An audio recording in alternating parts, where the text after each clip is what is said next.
spilled through the windows in long golden lines, dust motes dancing in the still air. Olivia lay stretched out on Luca's bed, wrapped in nothing but the sheets and the warmth of his body beside her.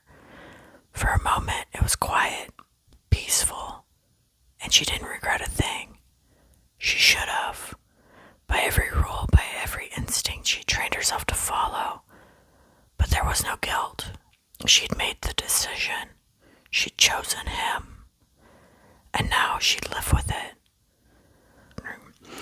Luca stirred beside her, his arm tightening around her waist as he pressed a soft kiss to her shoulder.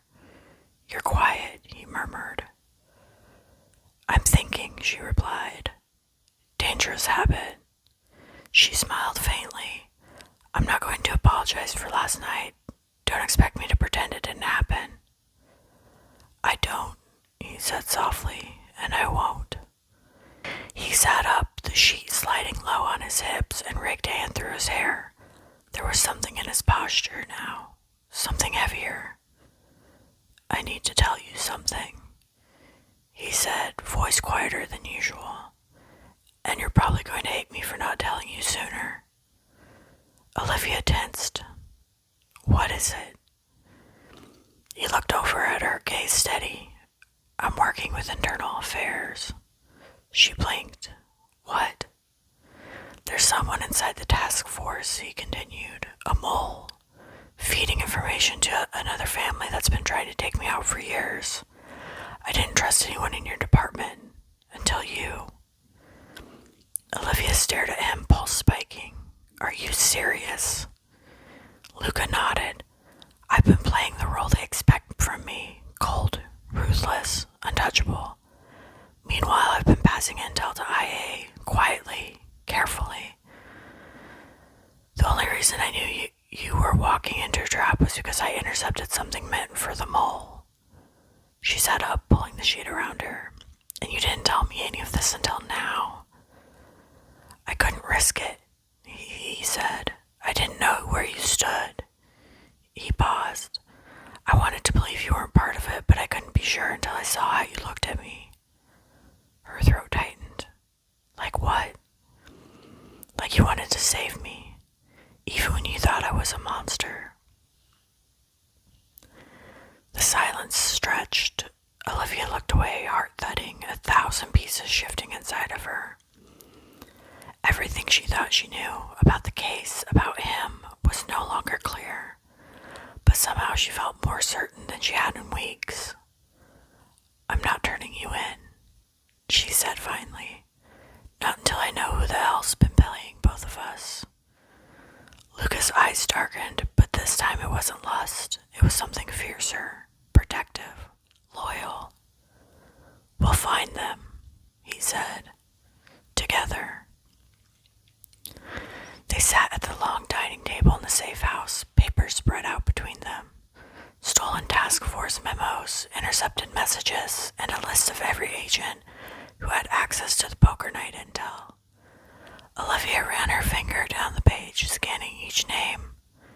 "This isn't enough. These files don't tell us who leaked the location. They only prove too many people knew where you'd be."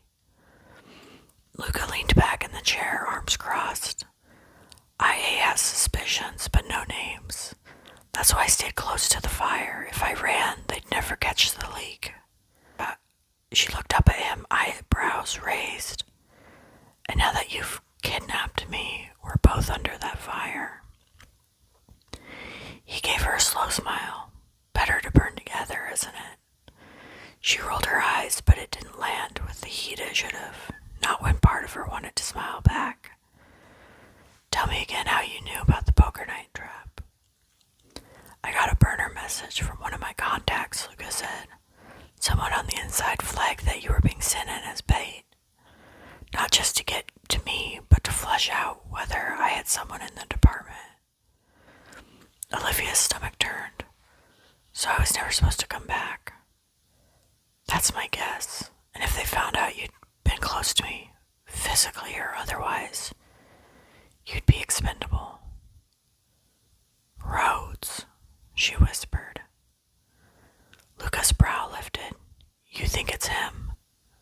"I don't she said slowly. He vouched for me. He handpicked me for the task force.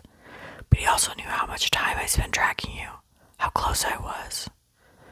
She stood up, pacing the room, her pulse ticking faster. If he suspected something, sending me in that night would have been the perfect way to confirm it.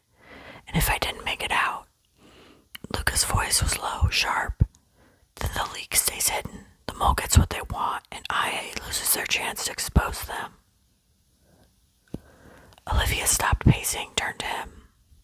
Then we can't go back yet. No, he agreed. We have to smoke them out from the outside. Use what they know about us, what they think they know, to our advantage. And we start with Rhodes, she said, jaw set. I want to know where he was during the sting, who he spoke to, and who had access to that burner message you intercepted. Luca stood slowly, stepping close, his eyes locked on hers. You're really going to do this?